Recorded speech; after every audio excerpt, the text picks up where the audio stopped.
Alright, y'all, Boss D Top back with another video. In today's video, we have a versus battle. Today, we have Korra versus Aang. And I know this is going on a lot in the community with like Aang and Korra, who's the best Avatar and stuff like that, because we got this new story of Avatar coming out and all other stuff, and saying that Korra basically is the destroyer of the world and stuff. So, yeah, I already know niggas and their feelings by Korra, niggas and their feelings by Aang.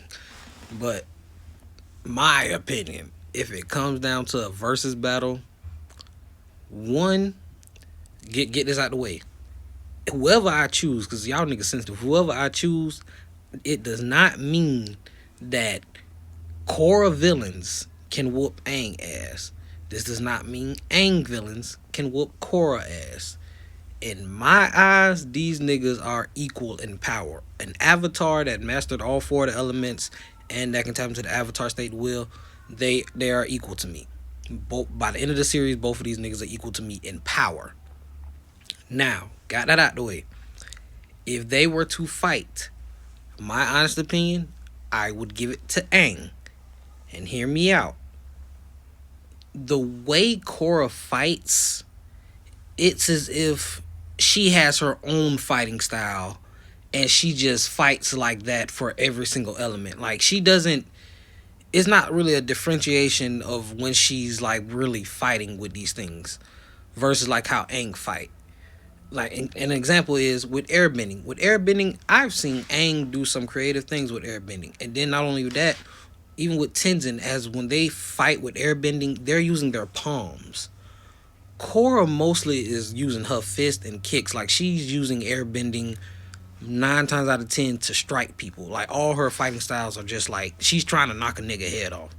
Like, she's not as agile, she's not as swift, she's not as creative with her bending like I've seen Aang do. Like, even something as simple as the seismic sense, I've seen Aang do that. I've never seen Korra do that.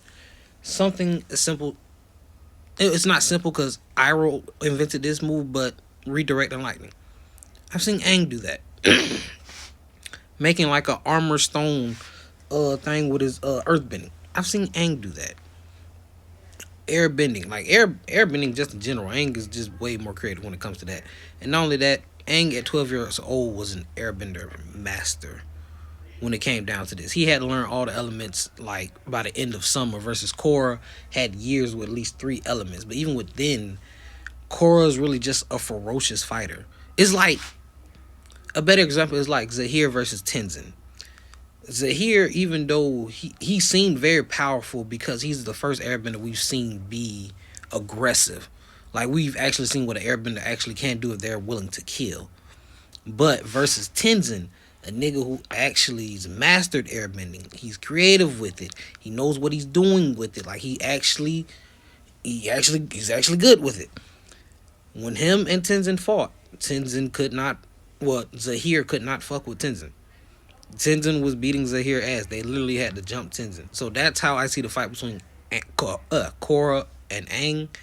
I just see Aang being very more skilled and creative with his bending and with his arsenal, versus Korra, where Korra just, she's attacking. She's throwing rocks. She's throwing airbending. She's throwing firebending, waterbending. Like, she's just throwing these shits at you. She's not really doing creative things with it that much. But let me know what y'all think down below. And again, this is not me saying Aang is a better avatar than Korra. They're both great avatars in their own respective ways. This is just me personally. In a fight, I will give it more to Aang.